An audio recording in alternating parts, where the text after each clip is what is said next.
If soul coughing was a fever dream stitched together with funk, jazz, hip-hop, and Dadaist poetry, then Mark Degli Antoni was the dream's architect.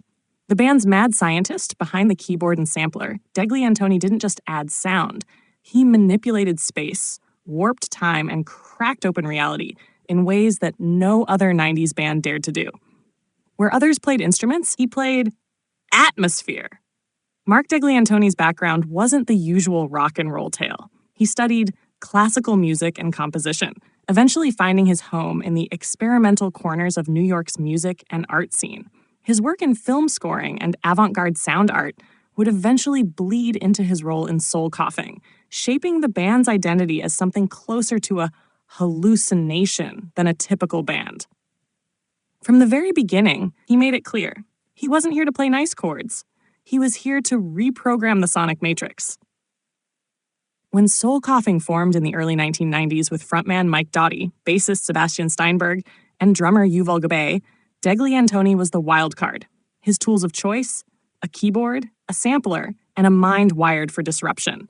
He sampled everything: TV static, jazz riffs, spoken word clips, film dialogue, horn stabs, record scratches, and abstract noise, then twisted it all into rhythms and loops that pulsed under the band's cryptic lyrics and deep grooves. Listen to Ruby Vroom, Soul Coughing's debut album, and you'll hear his fingerprints on every track. It's Degli Antoni who makes screenwriter's blues feel like a dystopian monologue echoing through a downtown tunnel. It's his looping brilliance that turns Bus to Beelzebub into a chaotic jazz ritual. And in Is Chicago Is Not Chicago, his sampling turns space into a playground, syncopated, spooky, and endlessly intriguing. But this wasn't about showing off technical tricks. Degli Antoni's work was always about texture. He was painting with sound, using samples and synths not as gimmicks, but as emotional tools. Each beep, whir, and scratch added meaning, atmosphere, and sometimes unease. He made you feel the room a song lived in: dark alleys, neon-lit diners, static-sick televisions. Soul Coughing's follow-up albums, Irresistible Bliss and El Oso, saw Degli Antoni continuing to innovate. As the band leaned further into loop-based structures and more electronic terrain, his presence became even more essential. He blurred the lines between live performance and studio manipulation, often triggering samples live while processing them in real time. This wasn't just live music, it was performance art disguised as alt-rock. But even among fans, Degli Antoni has remained the band's most mysterious figure. While Doughty took the spotlight with his lyrical riddles and anti-charisma, and Steinberg and Gabay laid down genre-bending grooves, Degli Antoni was the wizard behind the curtain.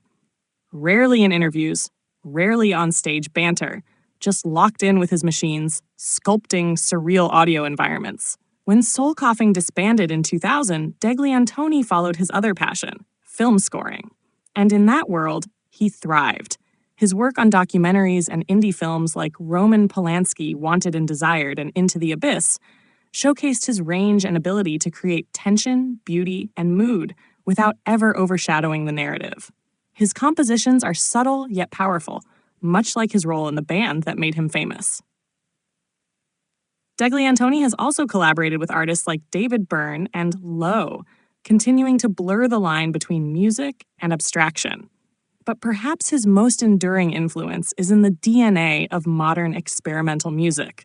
Before laptops on stage were standard, before looping became a staple, before the term glitch became a genre, Degli Antoni was already there, poking holes in the sonic universe. In an era when most bands wanted to be heard, Mark Degli Antoni wanted you to listen differently.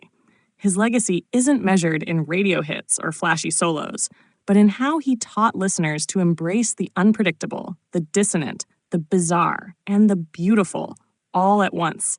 He didn't just play in Soul Coughing, he transformed what the soul of music could be. Would you like this stylized for a music blog, optimized